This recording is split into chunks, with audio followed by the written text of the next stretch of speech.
Learning that you have cancer is a difficult experience that can make you feel anxious, afraid, and incredibly overwhelmed. Joining us with tips on how to cope with this diagnosis with optimism and humor is Eileen Kaplan. She's an inspirational speaker, humorist, and author of Laughter is the Breast Medicine. Eileen, it's such a pleasure to meet you. You're an incredible woman. Thank you. And I admire you for how you have coped with something that many people feel just kind of ruins their life. It does, yes. It does ruin many people's lives. And you know that cancer, it's not to say that I'm laughing at cancer. You can't laugh at cancer. It's an ugly thing. But I can laugh at the absurdities and the things that come up while you're in treatment, or what's going on at home, or your drains hanging out of your pockets. And you know, there are so many things that you can bring to a more positive side than a negative side. And that's what I've tried to do for many years. So you were diagnosed with breast cancer. How did you find it? How was it discovered? But the little bar of soap in the shower was the way. And I always check my breast every month. Breast self-exam, very, very important. And having a breast buddy as well. Could be your husband, you know, could be your husband, could be your boyfriend, whatever.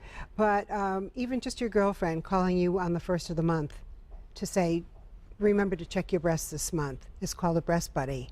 Just a reminder. Just a reminder, just a reminder. And that bar in the soap, the bar in the shower is the way to soap up those breasts and know every piece of your body.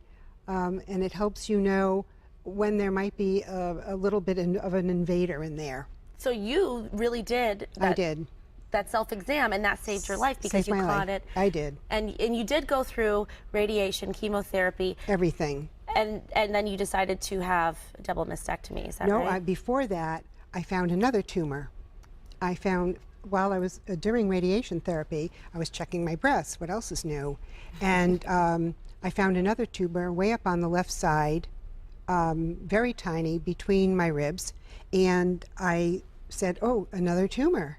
So I called my breast cancer surgeon. I said, well, we have another one. And so I was in to see him the next day and went through the same thing, and it was so tiny that they could barely find it on an MRI. Oh my goodness! And you were able. Well, you knew yourself. I knew it immediately. So having 2 tumors in 5 months wasn't exactly a really good scenario. Luckily, the second tumor was not metastatic off the first tumor. It was just a lone little piece sitting in there, waiting to be discovered.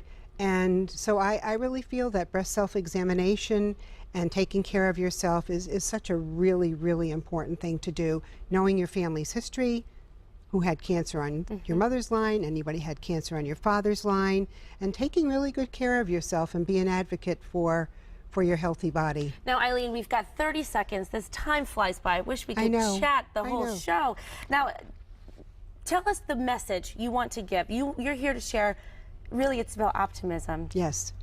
I can't say that I didn't cry because you cry. You're human. But I tried really, really hard to put my frame of mind in a very positive mode.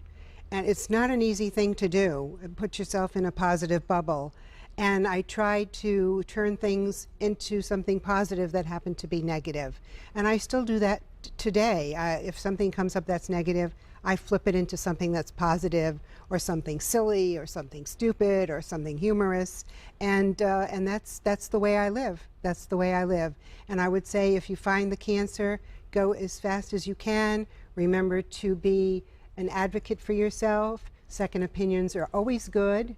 And not necessarily that you can prevent the cancer, but you certainly, checking your breasts once a month, you have a chance of catching it early.